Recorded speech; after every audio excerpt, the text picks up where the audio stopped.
Hola, ¿cómo estáis? Bueno, vamos a centrarnos ahora en los principios de influencia. Vamos a ver que en el día a día nos exponemos a diferentes situaciones donde una fuente de influencia demanda algún tipo de acción por nuestra parte. Esas fuentes de influencia pueden ser cuando un compañero de clase nos pide ayuda para realizar un trabajo práctico de cierta complejidad, cuando nos cruzamos con un dependiente de una nueva tienda del barrio y nos entrega un descuento especial de apertura invitándonos a visitarle, o incluso si visitamos a nuestro médico de cabecera y nos anima a cambiar el estilo de vida después de habernos hecho una analítica, después de ver los resultados de una analítica. Dice, ¿en qué medida la forma en que se lleva a cabo esa petición que nos hacen puede cristalizar en un cambio del comportamiento por nuestra parte? ¿Hay formas más efectivas de lograr esa conformidad del otro? Bueno, pues vamos a ver que Robert Cialdini concluye que las teorías que se usan habitualmente remiten a 7 principios subyacentes de influencia social. Esos principios son estos que tenemos aquí: la reciprocidad, la simpatía, la autoridad, la escasez, la coherencia, validación social y unidad. Y que estos 7 principios son útiles en la mayoría de las situaciones, se valoran socialmente de manera muy positiva, se interiorizan desde la infancia, sirven como heurístico o atajo cognitivo de carácter social para interpretar una situación y actuar rápidamente, y su presencia es notoria en multitud de contextos. Según Cialdini, el funcionamiento de los mecanismos de influencia, el funcionamiento de estos mecanismos pueden explicarse por la tendencia humana a reaccionar de forma automática ante determinantes factores desencadenantes cognitivamente valiosos. La tendencia humana a reaccionar a determinados factores desencadenantes cognitivamente valiosos, puesto que nos permite dar una respuesta correcta sin necesidad de analizar detenidamente la información del entorno. Esto resulta muy ventajoso para el individuo, ya que ahorramos tiempo y energía, pero por el contrario puede volvernos vulnerables a la comisión de errores o intentos manipulativos. El experimento clásico de la fotocopiadora dice que hay un cómplice en una fila que pide a participantes involuntarios que les dejen hacer 5 copias. Imaginaros que hay una fotocopiadora, que tenemos una fila y un participante pues le dice a los de delante que si le deja hacer 5 copias.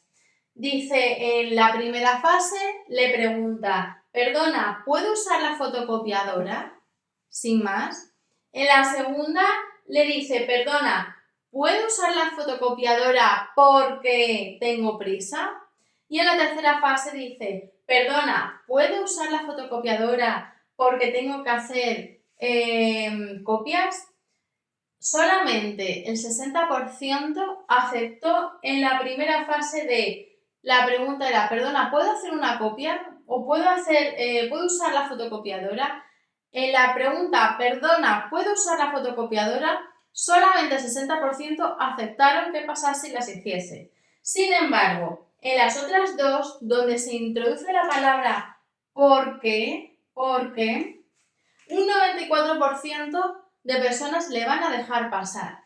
Incluir la palabra clave porque va a provocar una respuesta en sentido afirmativo sin apenas procesamiento cognitivo. Liu muestra que los robots logran mejorar de forma significativa las tasas de respuesta positiva a sus peticiones en los contactos con humanos cuando usan los principios de validación social, reciprocidad y coherencia. Venga, vamos a hacer un repasillo rápido. Hemos dicho que estamos en los principios de influencia, que tenemos 7 principios subyacentes a esa influencia social, que es la reciprocidad, la simpatía, la autoridad, la escasez, la coherencia, la validación social y la unidad, que en la validación social, la coherencia y la reciprocidad, si nosotros nos dirigimos a un robot con reciprocidad, coherencia y validación social, pues vamos a tener respuestas más positivas a esas peticiones que les vamos a hacer a los robots. Y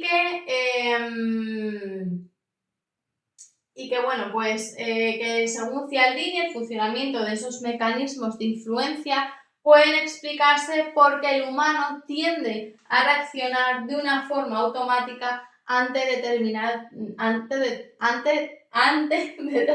factores desencadenantes cognitivamente valiosos, y que esa forma automática de reaccionar pues la utilizamos para ahorrar tiempo, para ahorrar energía, pero que esa forma de responder tan automática muchas veces nos puede volver vulnerables a la comisión de errores o intentos manipulativos. Y con esto vamos a ir viendo, vamos a pasar a ver cada uno de estos 7 principios subyacentes de la influencia social.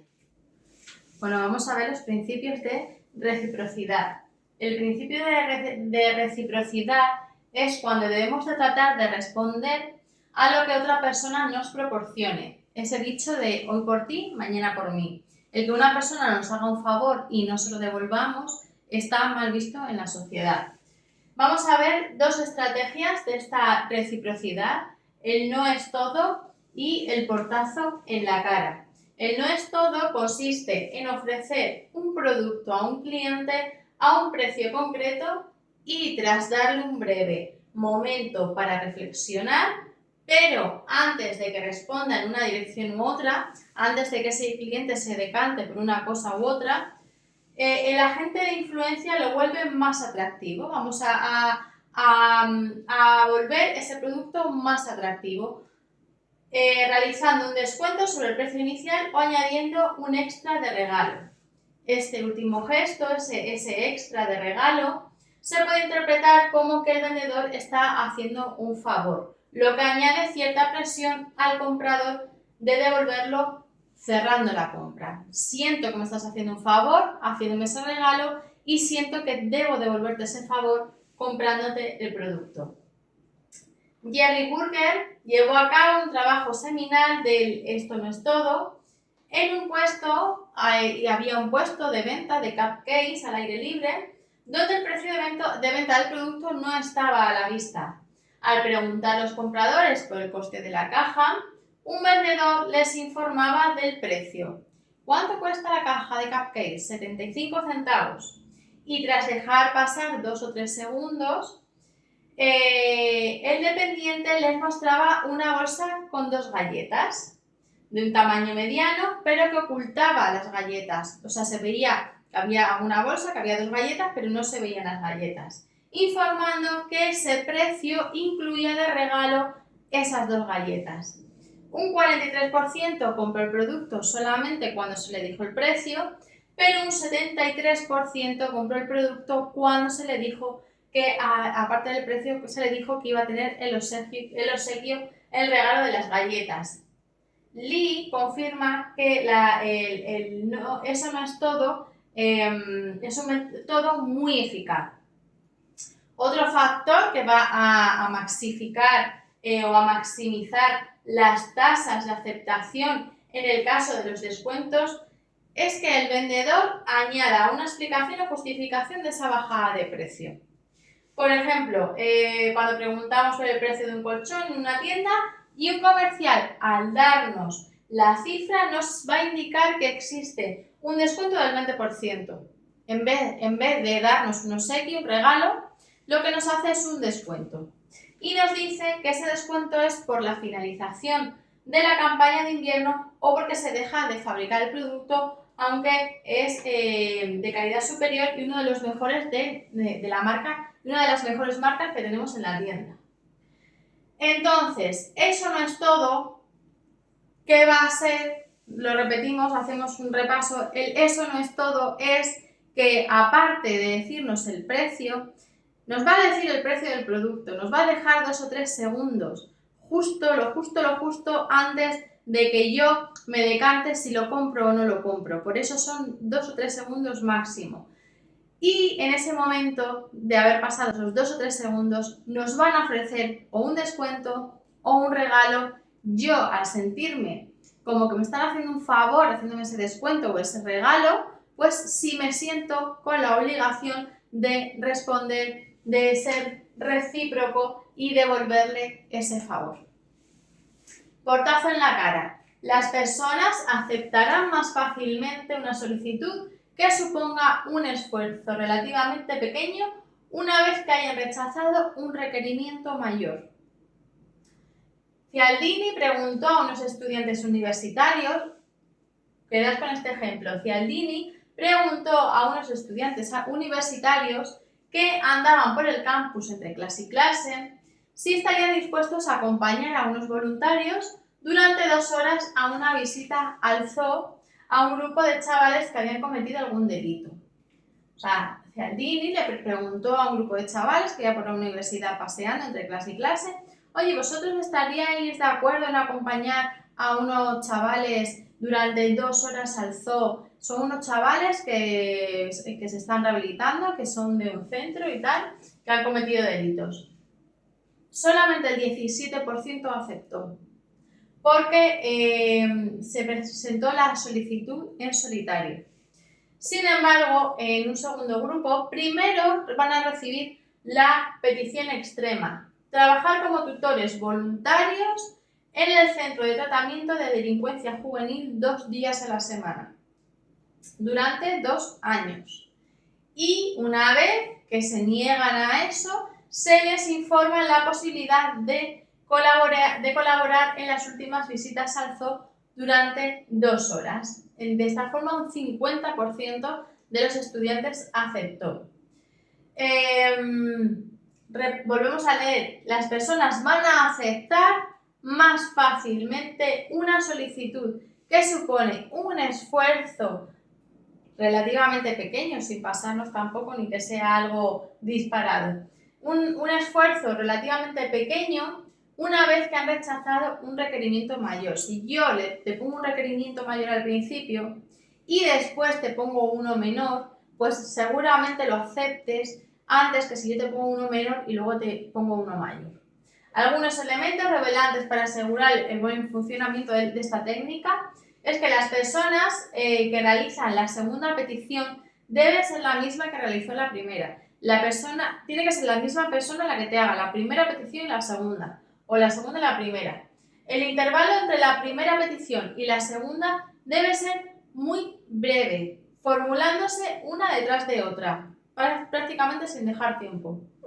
El regalo o el favor debe ser pues lo más personalizado, teniéndose en cuenta las preferencias actitudinales y valores del receptor. Si me vas a regalar algo que para mí pues que me da igual, pues no vamos a conseguir nada, ¿no?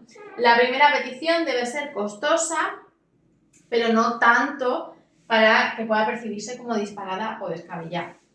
Entonces, bueno, dentro de la reciprocidad, pues vamos a tener el eso no es todo y el portazo en la cara.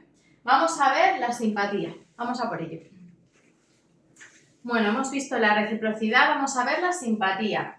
Hemos visto reciprocidad, vamos a ver simpatía. La simpatía es más frecuente que aceptemos peticiones de aquellos que nos gustan por algún motivo, como por ejemplo si percibimos que se parecen a nosotros, que a una persona que no nos guste. Si nos resulta simpática, pues vamos a aceptar más esas peticiones que nos haga a una persona que no nos resulta simpática o no nos gusta.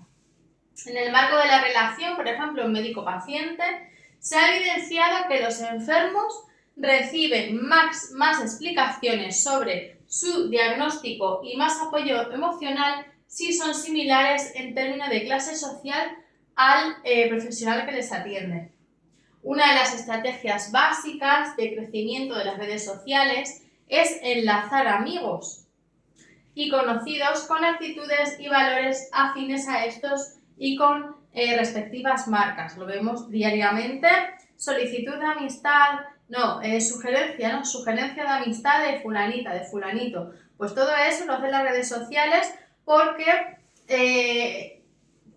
perfiles que más se asemejan con el tuyo, pues ellos intentan enlazarlos. ¿Qué factores incrementan el atractivo de una fuente de influencia? El atractivo físico, la semejanza, los elogios, la familiaridad y la asociación. La mera evaluación de una persona como atractiva, simplemente el hecho de que evaluemos o nos evalúen como atractivos, va a hacer que nos volvamos más persuasivos.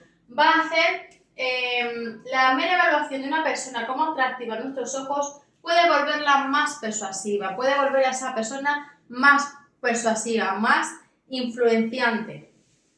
Según Cialdini, el atractivo físico crea un efecto halo. El atractivo físico va a crear un efecto halo. Y ese efecto halo que facilita la inteligencia, ese efecto halo va a facilitar la inteligencia, la amabilidad, la honradez, y a esta conclusión llegamos apenas sin ser conscientes. Zimmerfelin y Hahn indican que esta estrategia encuentra su mayor eficacia cuando se explota de forma sinérgica. Es decir, cuando hay un magnetismo físico que me gusta físicamente y consideramos a esa persona como experta en el producto que está promocionando. Si yo veo un anuncio en televisión, físicamente la persona me gusta y además la considero una experta en ese producto, pues voy a tener, esa persona va a tener más influencia sobre mí. Vamos a ver pues, el atractivo físico, semejanza, elogio, familiaridad y asociación. Hemos dicho que el atractivo físico, una persona que nos guste físicamente, que la veamos atractiva, nos va a influenciar más. Una persona con la que nos sintamos que tenemos más cosas en común nos va a influenciar más. Elogios, una persona que nos elogie. Yo voy a la peluquería y me dicen qué cabello más bonito tienes, no sé qué, pues probablemente vuelva a esa peluquería o me puede influenciar más la peluquera en comprarle la marca de champú. Que nos sintamos con una cierta familiaridad y asociación, que la vamos a ver aquí. En la semejanza a alguien, escuchar, por ejemplo, de una persona, anda, en eso coincidimos, o eso a mí también me encantó, va a establecer un hilo de conexión entre ambas partes. Si lanzamos un cumplido que es un elogio, ¿vale? Acabamos de ver la semejanza, vamos a ver los cumplidos, los elogios. Si lanzamos un elogio al entrevistador durante una entrevista de trabajo, vamos a tener más posibilidades de que nos recomiende para el puesto o que el cliente vuelva a una peluquería, ¿no ves? Si el profesional le elogia con que tiene un cabello muy bonito. El inductor de la simpatía va a ser la familiaridad. La familiaridad es el inductor de la simpatía. Nos tiene que gustar la gente que vemos con frecuencia o que ya conocemos, incluso aunque sea solo de forma superficial. Nos va a gustar la gente con la que nos sentimos familiarizadas de cierta manera. Y en la asociación nos dice que es relevante en la aparición de la simpatía. La asociación es relevante para que aparezca esa simpatía y va a ser un mecanismo que va a estar presente cuando se busca una trascendencia de connotación emocional positiva. Yo asocio dos cosas para crear una emoción. Por ejemplo, asocio, yo vendo bebidas azucaradas y asocio esas bebidas azucaradas al artesano nutritivo. Quiero crear en el cliente una emoción, quiero que ese cliente sienta esta bebida como que es algo bueno para su salud o que va a mejorar su salud o que no es malo para su salud. Y eso le va a crear al cliente una emoción. Por lo tanto, esa asociación se suele hacer para hacer connotaciones emocionales positivas. Hemos dicho que la simpatía, pues que es más frecuente, que aceptemos peticiones de personas que nos gustan, que los factores que incrementan ese atractivo, esa influencia, pues va a ser el atractivo físico, que la veamos guapos, guapas, bonitos, bonitas, una semejanza, que nos sintamos que tenemos cosas en común con ellos, que nos elogien, si una persona te elogia, pues va a tener seguramente más influencia sobre ti, que nos sintamos con cierta familiaridad y la asociación, que asociemos ese producto o esa persona con una connotación emocional positiva. Y con esto vamos a pasar a ver la autoridad. Bueno, vamos a ver la autoridad, hemos visto la reciprocidad, la simpatía, vamos a ver la autoridad. Stanley Milgram reclutó en Yale a principiantes que adoptaban el papel de maestro en un estudio sobre aprendizaje y memoria. Estos principiantes que adoptaban el papel de maestro tenían que evaluar el desempeño de unos supuestos alumnos. Esos alumnos eran cómplices del experimentador y tenían que aplicar descargas eléctricas tras cada respuesta equivocada de esos alumnos. Las descargas eléctricas eran ficticias. Cada equivocación del alumno suponía que el maestro, que ese principiante que adoptaba el papel de maestro, cada vez que ese alumno se equivocaba, el maestro tenía que administrar una descarga mayor que la anterior y además se hallaba presente un investigador, que era otro cómplice, que le decía a esos maestros: por favor, continúen, no hay lección, el experimento exige que continúe aplicando los shocks, las descargas. El verdadero objetivo de la manipulación era el maestro, no los alumnos, era el maestro, era ver cómo la autoridad ejercía, cómo comprobar el grado de obediencia, cómo obedecían a esa autoridad, cómo esos profesores, esos participantes que adoptaban la posición de maestro, cómo obedecían, hasta qué punto obedecían a la autoridad. El verdadero objetivo de la manipulación era la persona que aplicaba las descargas, comprobar el grado de obediencia de estos participantes a la figura de la autoridad encarnada por el experimentador. Un 65% aplicaron las descargas máximas, un 65% obedeció completamente a la autoridad, un 65%. Algunos se quejaron durante la marcha, pero llegaron a la máxima descarga. Rachel reinterpreta estos datos y dice que los participantes que llegan hasta el final aplicando los máximos castigos realmente están comprometidos y creen en las metas del experimento. Cialdini apunta a que la deferencia irreflexiva hacia las autoridades como forma de atajo, Cialdini apunta que esa deferencia reflexiva hacia las autoridades va a ser como un atajo para nuestra toma de decisiones, un mecanismo aprendido durante el proceso de socialización que refuerza las respuestas que implican conformidad hacia estas figuras. Nos conformamos con lo que dice la autoridad y tomamos esa autoridad, ¿no? Esa decisión que llevan a tomar, pues como un atajo para tomar decisiones.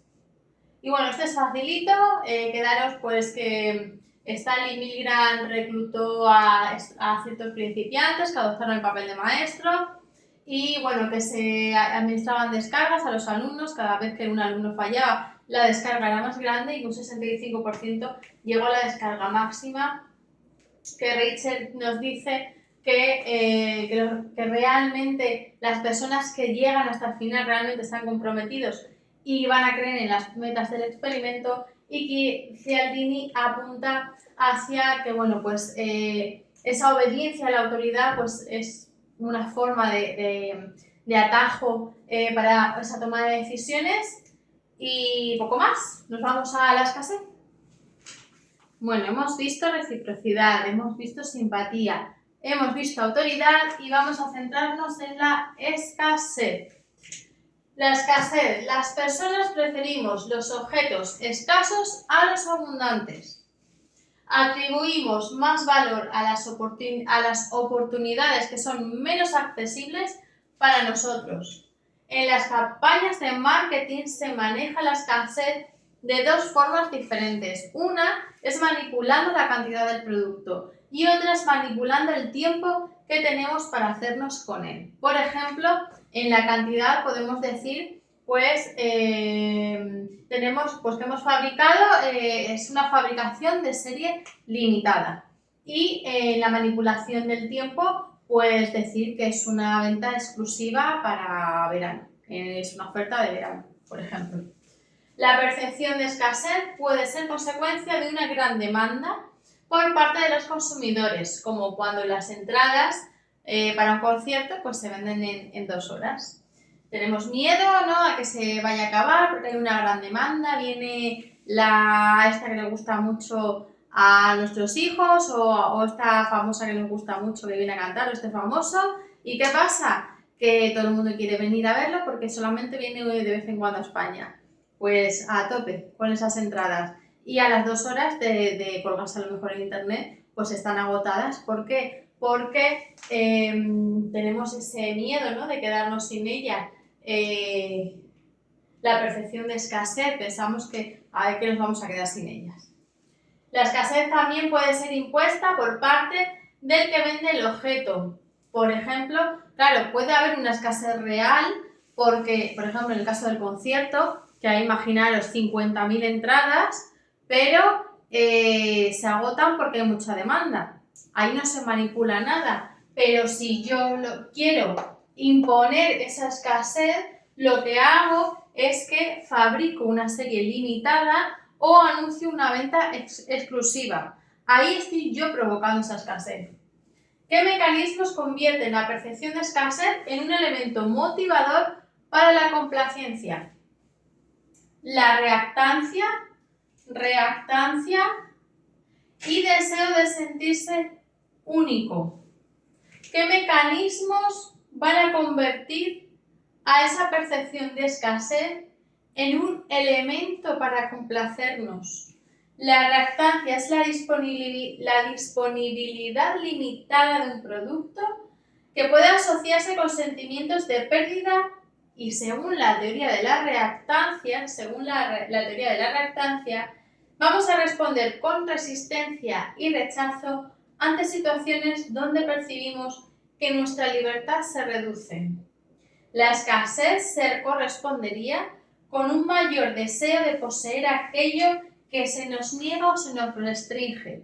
Cuanto más se nos niegue algo, tenemos el caso de los niños, cuanto más le niegues a un niño algo, cuanto más vea él que le cuesta más llegar a ese objetivo, a ese muñeco que él quiere, a ese juguete, pues más ganas va a tener de él, mayor deseo de poseerlo va a tener. Deseo de sentirse único, aquello que es difícil de obtener, se vuelve altamente atractivo por resultar útil para lograr sentirnos distintos a los demás o especiales.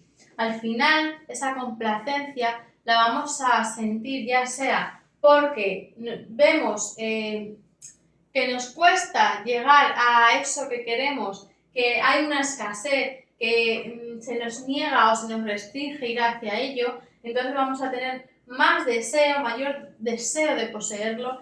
Y si además nos gusta sentirnos únicos, si es difícil de conseguir, pues yo lo quiero y quiero ser yo una de las personas que lo tenga.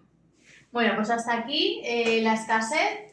Recordad que se puede manipular, que puede haber una escasez real, como en el caso de un concierto, de una persona, de un cantante o una cantante muy famoso que venga a España, que no sea muy habitual que cante por aquí y se agoten las entradas. Y podemos manipular esa escasez, pues manipulando la cantidad, manipulando el tiempo, fabricando series limitadas o anunciando ventas exclusivas. Y la complacencia, que pues el deseo de sentirnos únicos va a hacer que queramos ese objeto o ese algo que sea difícil de conseguir y algo que se nos niega o se nos restringe, pues vamos a tener todavía más ganas de tenerlo. Y con esto pues vamos a pasar a la coherencia. Bueno, vamos a ver la coherencia. Hemos visto reciprocidad, simpatía, autoridad, escasez.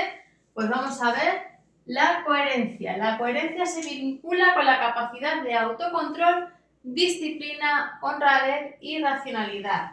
Supone un ahorro de procesamiento cognitivo en contextos que nos resultan complejos y sujetos a condiciones de sobrecarga informativa. Una vez tomada una decisión, no es necesario pensar demasiado si somos coherentes, sino que ante una situación similar solo hemos de racionar como hicimos en el pasado. Vamos a tener en el presente, la acción presente va a tener coherencia con la acción pasada.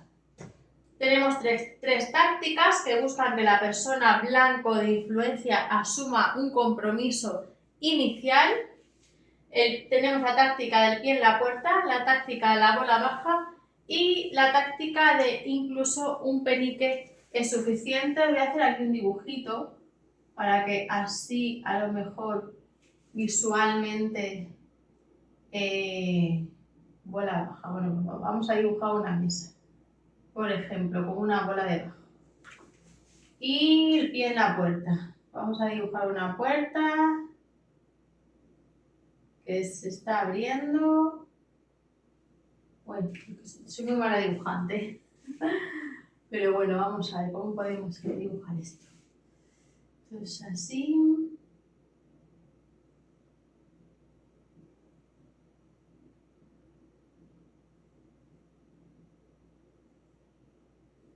Y un pie, bueno, más o menos, ¿vale? El pie en la puerta, tenemos un pie ahí en la puerta, la bola baja, tenemos una bola debajo de la mesa, para acordarnos de bola baja, e incluso un penique suficiente, pues una moneda. Venga, el pie en la puerta, el pie en la puerta. Si una persona acepta una pequeña solicitud inicial, es más probable que esté más dispuesta a aceptar una solicitud más grande posteriormente. Por ejemplo, en una colaboración de seguridad vial, piden a los ciudadanos colocar una pegatina de unos 7 centímetros en la ventana de la casa o del coche con el mensaje "tengamos precaución al volante". Es una solicitud inicial que aceptamos y 2 semanas más tarde se les pide a las mismas personas colocar delante de su casa un aparatoso cartel con el mensaje "conduzca con cuidado". Si una persona acepta una pequeña solicitud inicial, estamos hablando de la coherencia, nosotros queremos ser coherentes, por lo tanto vamos a actuar como lo hemos hecho una primera vez. Igual que hemos aceptado la solicitud de la pegatina, vamos a aceptar la solicitud del cartel. Un 76% de personas accedieron al cartel una vez que anteriormente se le había accedido a la pegatina. Sin embargo, solo un 17% accedieron al cartel cuando no se le propuso la pegatina, sino solamente el cartel.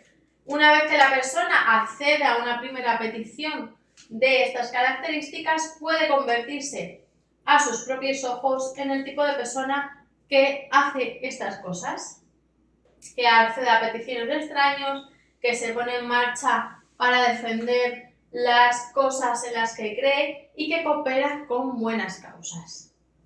Cuando la conformidad con la solicitud inicial se percibe como un indicativo de autoconcepto o autoimagen, es más fácil que se cumpla con el segundo requerimiento. Si la solicitud inicial que me hacen indica una autoimagen, me veo reflejado en esa solicitud, pues la segunda solicitud que me hagan se va a cumplir. Sí, casi que sí. Entonces, el pie en la puerta es que una vez que está la puerta abierta y tenemos el pie, metido, pues ya es más fácil entrar. Si yo acepto una primera petición, me ponen el pie en la puerta, acepto esa pequeña petición, pues una segunda petición va a ser más fácil que la haga porque ya tengo la puerta abierta. Vamos a ver la bola baja.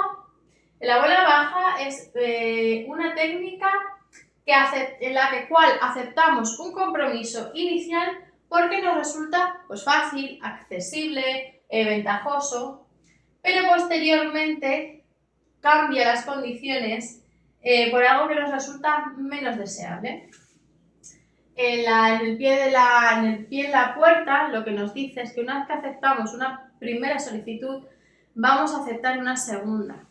Aquí lo que nos dice es que aceptamos una solicitud que en principio nos parece fácil, pero tiene como una intención oscura o una doble intención de demostrarnos algo después menos deseable. Vamos a ver un ejemplo. María, una amiga que vive a nuestro lado, pues se va de vacaciones y no tiene quien le riegue las plantas y nos dice que si por favor esos días que va a estar fuera, nosotros podemos regarle las plantas todos los días. Aceptamos, le regamos las plantas, o sea, aceptamos esa solicitud, pero una hora después de haberse marchado nos llama por teléfono y nos dice pues, que no tiene con quién dejar al gato, que si no nos importa quedarnos con el gato. Por lo que vamos a su casa, le regamos las plantas y también nos quedamos con el gato. ¿Qué ha pasado ahí? Pues que lo más fácil es que si hemos aceptado las plantas, que aceptemos también quedarnos con el gato. Esta táctica va a ser más eficaz cuando la primera petición la realiza la misma persona, o sea, la segunda petición la realiza la misma persona que realizó la primera, que el comportamiento realizado sea un esfuerzo considerable y la necesidad de ser coherente es mucho más fuerte, o sea, cuando el comportamiento requiere un esfuerzo considerable, la necesidad de coherencia va a ser mucho mayor. Si yo voy a gastar mucha energía en hacer algo, pues tiene que haber mucha coherencia entre lo que voy a hacer y lo que hice. Se trata de compromisos públicos expresados verbalmente y percibimos que nuestra decisión se ha llevado a cabo por voluntad propia, sin incentivos ni presiones externas. Va a ser más eficaz si lo hago por mi propia voluntad a si siento que me están presionando de cierto modo.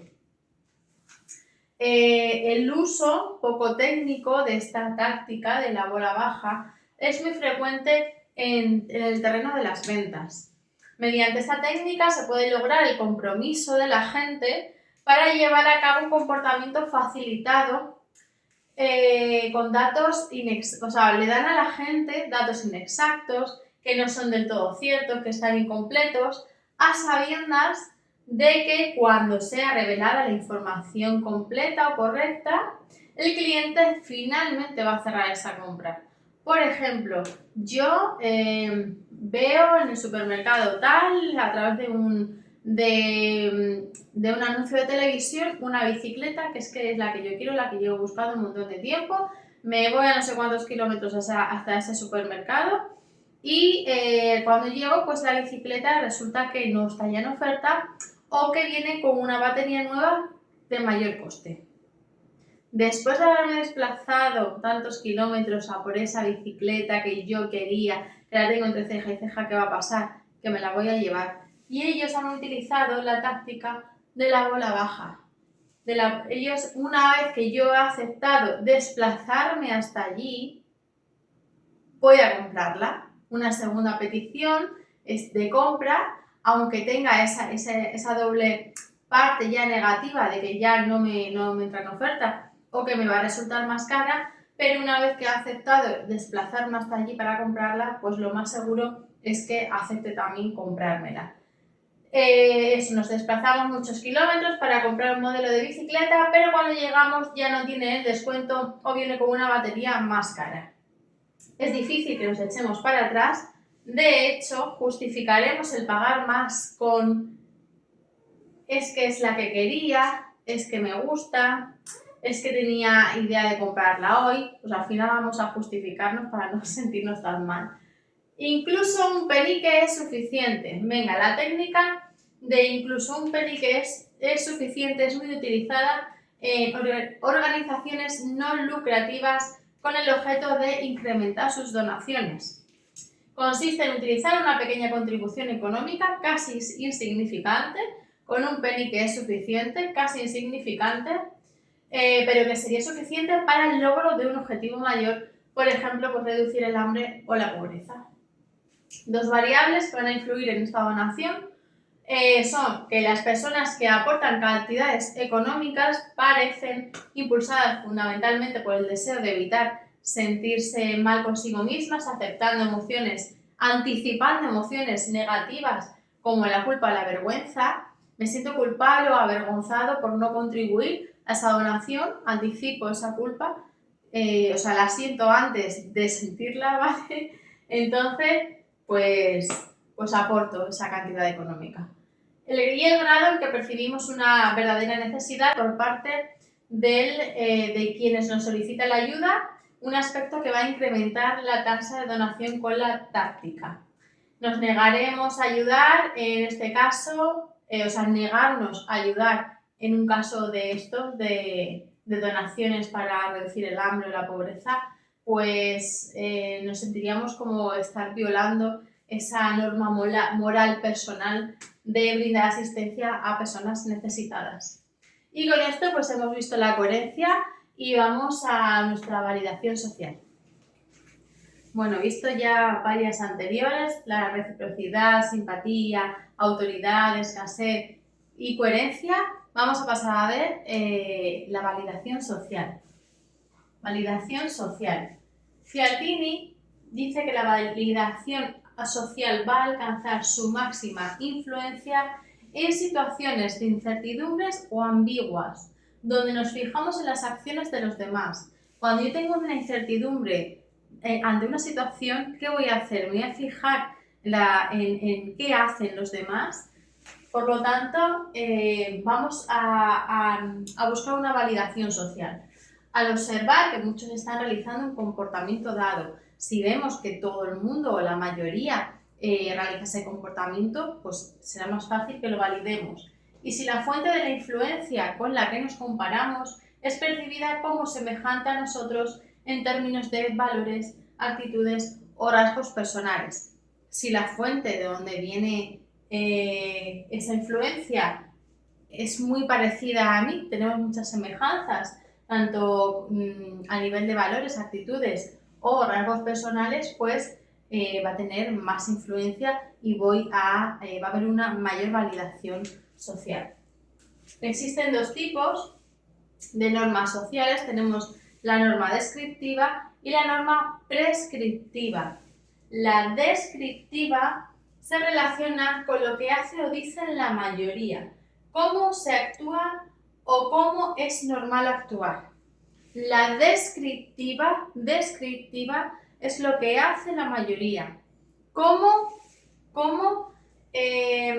se actúa o cómo es normal actuar.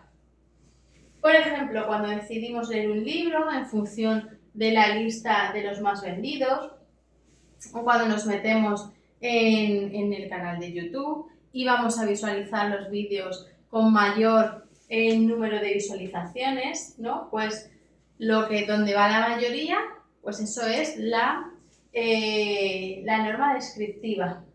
Posee un mayor efecto sobre el comportamiento que la prescriptiva. Va a poseer un mayor efecto sobre el comportamiento, sobre todo cuando se trata de reducir la expresión de comportamientos desaprobados socialmente. O sea, cuando queremos reducir un comportamiento que está desaprobado socialmente, vamos a recurrir a la norma descriptiva, porque lo que queremos es visualizar, dar luz de lo que hace la mayoría. Y cuando vemos que hay un comportamiento que socialmente está desaprobado, pues vamos a decir, no, es que mira, eso está mal, eso no es así, porque la mayoría no lo hace así o no se debería hacer así, ¿no? Vale, vamos a ver la prescriptiva. La prescriptiva va a establecer comportamiento esperado. aquel que se considera adecuado o correcto en una situación dada y en un contexto determinado. Ya no tiene que ver con la mayoría, tiene que ver con qué comportamiento es más adecuado en un momento adecuado, en un momento específico, Por ejemplo, si estamos acatarrados, pues usar la mascarilla o evitar usar el coche porque se esperan altos niveles de contaminación. Pues se espera lo más adecuado en ese contexto en el que va a haber altos niveles de contaminación, lo más adecuado es, porque si estamos acatarrados, es que usemos la mascarilla, no porque lo haga la mayoría, sino porque en ese contexto donde va a haber una alta contaminación, lo más adecuado es usar la mascarilla. O en la biblioteca, por ejemplo, un cartel que ponga apaguen sus móviles. No es que la mayoría apague sus móviles, de hecho, a lo mejor, si hacen estudios, la mayoría de las personas que van a la biblioteca no apagan los móviles, pero sí es lo más adecuado en ese contexto. ¿Qué pasa? Que esta norma, por ejemplo, de apaguen sus móviles, estas normas son más difíciles, son más fáciles que podamos percibirlas como una amenaza a la libertad personal, provocando una mayor reactancia de las descriptivas. La prescriptiva va a provocar una mayor reactancia, porque ante, por ejemplo, esta norma de la biblioteca de apague su teléfono móvil, podemos sentir pues, una amenaza a nuestra libertad personal. Otra dimensión a tener en cuenta es la prevalencia de la conducta objetiva objeto de influencia. La prevalencia de la conducta objeto de influencia. La prevalencia de la conducta objeto de influencia. Vamos a imaginar que hay una campaña sobre hábitos alimentarios saludables. Una campaña sobre hábitos alimentarios saludables. Y resulta que el 65% de la población come fruta. Pues podemos decir que 7 de cada 10 personas comen fruta a diario, únete al club. Pues eso estaría bien. Pero si en vez del 65% de personas solamente hubiese un 25% que comiese fruta, si solamente el 25% come fruta a diario, pues no sería muy idóneo decir solo el 25% toma fruta, mejoremos esta cifra. Porque aquí lo que estamos es informando de que el 75% de las personas no llevan el comportamiento correcto. Por lo tanto, aquí no sería aconsejable utilizar la norma descriptiva de la mayoría. Sería más aconsejable manejar la prescriptiva, lo que es idóneo. ¿Lo estamos entendiendo? Si no entendemos cualquier cosa, podéis escribirme al correo y os lo explico, ¿vale? La norma descriptiva dice lo que hace la mayoría o lo que debería hacer la mayoría, ¿no? La prescriptiva es en el momento, en un contexto concreto. Entonces, si hay un 25% de la población y yo hago la norma descriptiva, el 25% de la población solamente comen fruta o un 75% no comen fruta, pues queda fatal, ¿no? Entonces, ¿a cuál recurrimos? A la prescriptiva, donde vamos a decir qué es lo mejor dentro de ese contexto determinado. Por ejemplo, pues lo correcto es comer verdura al diario para proteger la salud. No estamos hablando de nada ni qué cantidad de personas comen, no estamos hablando de la mayoría, sino de qué hábito es mejor para ese contexto en concreto. Para reducir la reactancia, por ejemplo, en la norma prescriptiva que hemos dicho, en la biblioteca apaguen su móvil. Es como más tiene que apagarlo sí o sí. Sin embargo, si utilizamos la palabra debe, pues, o por ejemplo, imaginaos, en la biblioteca pone no debe utilizar su móvil. No debe utilizar su móvil. Ahí puede haber más reactancia, porque estoy sintiendo como que me están privando de mi libertad. No debe hacer algo. Sin embargo, si utilizamos el debe apagar su móvil, sí que puede también, lo puedo percibir como que me falta esa libertad, ¿no? Como que una amenaza a la libertad, pero suena mejor que el no debe. ¿Sí? Bueno, pues con esto hemos acabado la validación social y pasamos a la última parte, que es la unidad. Bueno, y por último, y para acabar este vídeo, vamos a ver el principio de influencia de unidad. Hemos visto ya reciprocidad, simpatía, autoridad, escasez, coherencia, validación social y vamos a ver la unidad. La unidad postula que hace referencia a una identidad compartida, todos somos uno, puede influir acentuadamente sobre el comportamiento tal y como describe la teoría de la identidad social. La sensación de nosotros, todos somos uno, no eres tú y yo, somos un nosotros, va a favorecer la aceptación de peticiones por parte de la gente de influencia, al igual que la percepción de estar juntos o estar unidos. Hay múltiples trabajos donde se incorpora el valor de la pertenencia grupal para incrementar ese carácter persuasivo en una comunicación. Masawoy llevó a cabo un estudio entre donantes de sangre primerizos. La investigación mostró que cuando al donante de sangre únicamente se le daba las gracias, pues solo el 55% vuelve a donar otra vez. Sin embargo, cuando se le da las gracias, se le informa del RH, o del grupo sanguíneo que es, y además se dice qué porcentaje de ese grupo sanguíneo hay en la población, pues va a subir de un 55 a un 64% de personas que van a volver a hacerse ese análisis de sangre. Lo que hacen o aprueban aquellos con los que nos identificamos resulta especialmente persuasivo debido al vínculo emocional que mantenemos con ese grupo. Y es esperable una mayor influencia de validación social si ésta se tiñe de carácter grupal. Por ejemplo, el mensaje: la mayoría de los simpatizantes del partido X apoya la eutanasia, pues va a resultar más persuasiva que si simplemente decimos la mayoría de la población apoya la eutanasia. Con esto hemos acabado los principios de influencia. Vamos a hacer un repaso rápido. Hemos dicho que había ciertos principios, en concreto 7, que influía sobre la persuasión. Ellos iban a ser la reciprocidad, la simpatía, la reciprocidad, cuando tengo la sensación, tengo ese sentimiento de que tengo que devolver lo que me han dado o el favor que me han hecho, ¿no?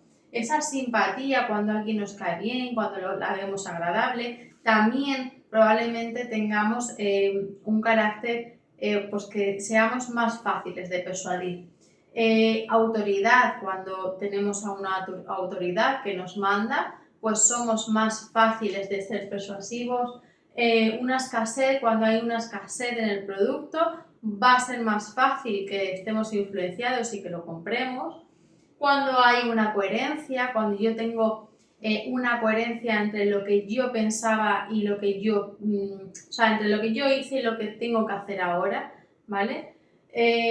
La validación social, pues que lo que se haga esté validado socialmente, y la unidad, pues que si sentimos una unidad dentro del grupo, pues también va a ser más fácil que seamos influenciados. Y con esto hemos acabado este vídeo, esta parte, y vamos a por la última parte del tema 12. Adiós.